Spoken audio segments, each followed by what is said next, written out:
जैसा मैंने पहले भी आपको कहा था कि अडानी का महा घोटाला इतना बड़ा घोटाला है कि उस पे कई सीरीज में आपके सामने नेटफ्लिक्स का एपिसोड आएगा।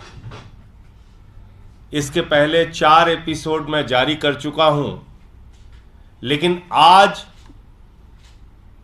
जो तथ्य आपके सामने रखने जा रहा हूं यह अत्यंत गंभीर है और देश के 28 करोड़ लोगों से जुड़ा हुआ मामला है।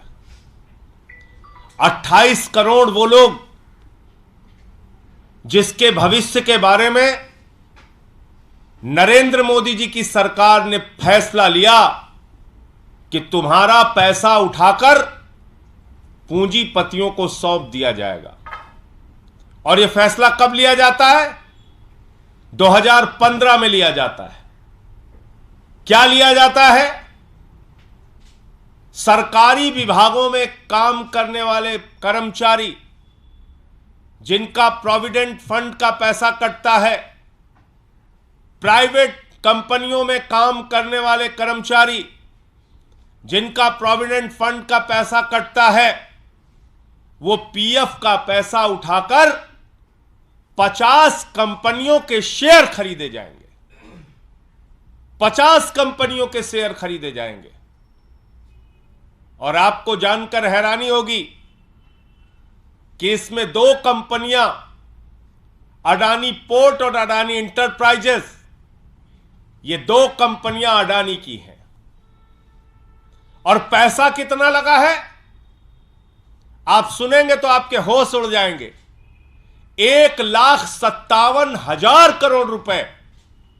1,57,000 करोड़ रुपए इन कंपनियों का शेयर खरीदा गया है। किसके पैसे से? जो भविष्य के सुरक्षा के लिए लोग, कर्मचारी अपने भविष्य की सुरक्षा के लिए पीएफ का पैसा रखते हैं, उस पैसे से 1,57,000 करोड़ रुपए का शेयर खरीदा गया है। बहुत सारे बुजुर्ग मिल जाते हैं पार्कों में नरेंद्र मोदी जी का समर्थन करने में।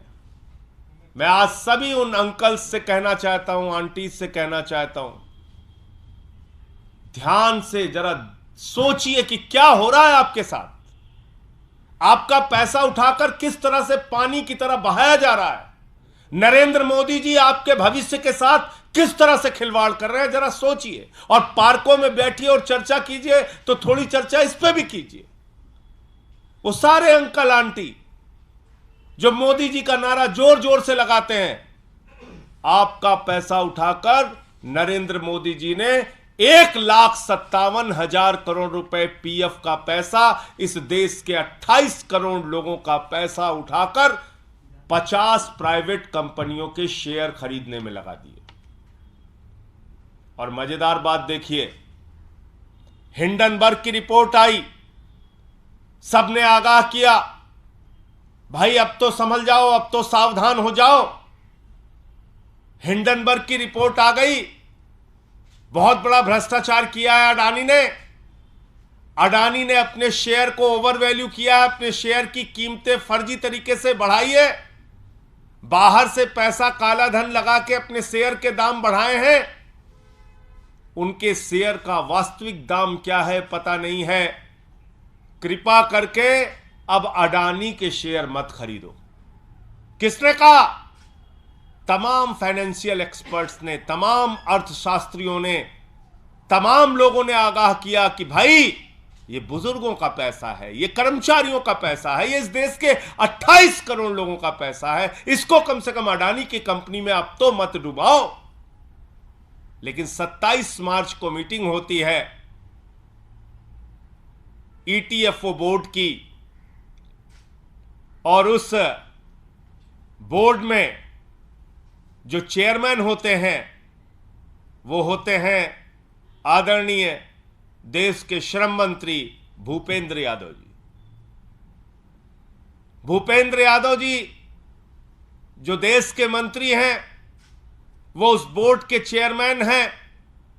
ये रिपोर्ट भी आ जाती है, आगाह भी किया जाता है कि भाई आप कर्मचारियों की जीवन से जुड़ा हुआ, उनके भविष्य की निधि जो रखी है उनके लिए, जो पीएफ का पैसा उनके संकट के समय में काम आता है, कम से कम ये पैसा अडानी के ग्रुप पे मत लगाइए। लेकिन बावजूद इसके वो पैसा अडानी की उन 2 कंपनियों में फिर लगाया जाता है।